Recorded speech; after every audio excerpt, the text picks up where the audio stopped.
வழி தெரியும். ஆமென். நான் இப்படி நினைக்கிறோம், இப்படி இதை பண்ண ஆசீர்வாதமா இருப்பேன், இதை பண்ண ஆசீர்வாதமா இருப்பேன், இப்படி இருந்த ஆசீர்வாதமா இருப்பேன். Never never. ஆண்டவருக்கு 1 கோடி வழிகளை உனக்கென்று வைத்திருக்கிறார். சொல்லுங்க, என்னை ஆசீர்வதிக்கும்படி. எங்கே தெரியுமா? எங்கே தெரியுமா? எந்த இடத்துல நீங்க உருப்பட மாட்டீங்க, நீங்க ஒண்ணுமே இல்லாம போயிடுவீங்க, நீங்க பாழாயிடுவீங்கன்னு சொன்னாங்களோ அதே உலகத்துல கர்த்தர் ஆசீர்வாதம் வைப்பார். என் வாழ்க்கையில் உண்மை, என் வாழ்க்கையிலே உண்மை. 17 வயதில் ஆண்டவர் ஏற்றுக்கொண்டேன். ரொம்ப கஷ்டம், வேலை இல்லை, தண்டு சோறு, சும்மா ஊர் சுத்துறான், இப்படிலாம் அடிக்கடி சொன்ன வார்த்தை. நீ கருப்பு புஸ்தகம் படிக்கிற, வாழ்க்கையே கருப்பாயிடும். அப்படி சொன்ன மக்கள் மத்தியில தான் கர்த்தர் இன்னைக்கு ஆசீர்வாதம் வச்சிருக்கிறார். ஆமென் சொல்ல மாட்டீங்களா?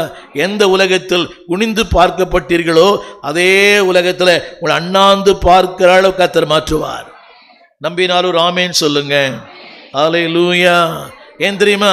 அவர் என்னை தெரிந்து கொண்டார், என்னை அழைத்தார், என்னை அபிஷேகம் பண்ணினார். உங்களை என்னையும் தாயின் கருவிலே அவர் தெரிந்து கொண்டார். இன்னும் சொல்லட்டுமா? அவர் தெரிந்து கொள்வது இல்லாமல் இன்று நீங்க இருக்க முடியாது. நீங்க இருக்கிறதே அவருடைய தெரிந்து கொள்ளுதல் தான். வித்தவுட் இ சாய்ஸ். திரும்ப சொல்லுகிறேன், அவருடைய தெரிந்து கொள் இல்லாம எந்த ஒரு சபைக்குள்ள வர முடியாது. அப்படியே வந்தவிட உட்கார மாட்டான். இது என்னுடைய அனுபவம். என்னை ஒருத்தர் கூட்டிட்டு போனார் ஆரம்ப நாட்களில். 2 நிமிஷம் என்னால் உட்கார முடியல. போகிறதும் வருகிறதும். ஆனால் என்றைக்கு தேவனுடைய அழைப்பை நான் புரிந்து கொண்டேனோ 56 ஆண்டுகள் இந்த சபையில் ஒழுங்காக இருக்க கர்த்தர் உதவி செய்தார். சொல்லுங்க, புறஜாதிகளுக்குள்ளே. ஆமேன். புறஜாதிகளுக்குள்ளே எப்படி வைக்கிறாராம்? பாயிண்ட்ஸ் போடுறீங்களா? தேவனுடைய அவர் சொல்லுகிறார், உன்னை இப்படி வைப்பேன், அதை ரட்சிப்பேன் என்ற வார்த்தைக்கு 7 அர்த்தம் இருக்குது. உன்னை பாதுகாப்பேன், உன்னை பராமரிப்பேன், சுகமாக்குவேன், உயர்வு தருவேன், மீட்பேன், உன்னை பழுதற்றவனாய் பாதுகாத்துக் கொள்ளுவேன்.